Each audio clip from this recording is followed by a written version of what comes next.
It's easy to get in a rut when it comes to dinner time, but what if you could take the same recipes you already know and make them even better? The tips I'll show you in this recipe can make every weeknight dinner better and more delicious. Searing is a really basic cooking skill where you cook food, usually meat or poultry or seafood, at a high temperature until it develops a crust. Think of it like caramelization, except instead of browning sugar, you're browning protein. In our roasted chicken and asparagus with pan sauce recipe, searing the chicken thighs deepens the flavor through the Maillard reaction, which is a chemical reaction that gives browned food that distinctive flavor. To get started, you want to get your pan nice and hot, so I preheated my stainless steel nonstick skillet with a tablespoon of oil over medium-high heat for 4 minutes. I've seasoned my chicken thighs with a tablespoon of Dijon rub. Now, if your family doesn't like mustard, you can make it your own with any seasoning you like. Put the chicken in the pan and set a timer for 4 minutes, and then walk away. No shaking, no flipping, no peeking, just walk away. While it's cooking, I'll prep the vegetables.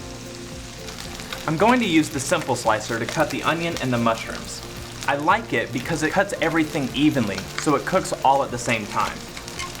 Next, I'll cut the asparagus into bite-sized pieces. Then I'll cut the tomatoes in half with the closing cut.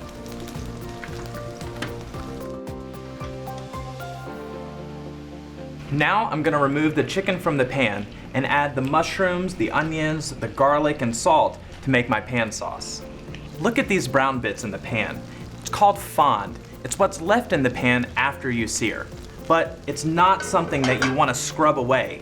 It packs a ton of flavor that you just can't buy from a box or a tube or a can. You can only get it from a good sear in a good pan. I'll add these vegetables because they have a lot of moisture that'll cook out and loosen up the fond, so it'll be incorporated into the flavor of the dish. Next, I'll add the wine, the lemon juice, and the rest of my rub, which will make up the base of the sauce. We'll reduce it by about half to thicken and intensify the flavor. You don't have to use wine, you can also use chicken stock or veggie stock or just water. Adding the lemon juice helps keep the flavor fresh and bright. It's already smelling amazing in here.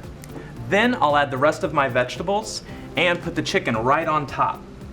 Now I'll put this in the oven and bake it at 425 degrees Fahrenheit for 12 to 15 minutes. Now, look at how gorgeous this is. This dish is made with very simple ingredients and some fundamental cooking skills like searing and reducing. But it proves you can turn any recipe into a special meal to share with your family and friends.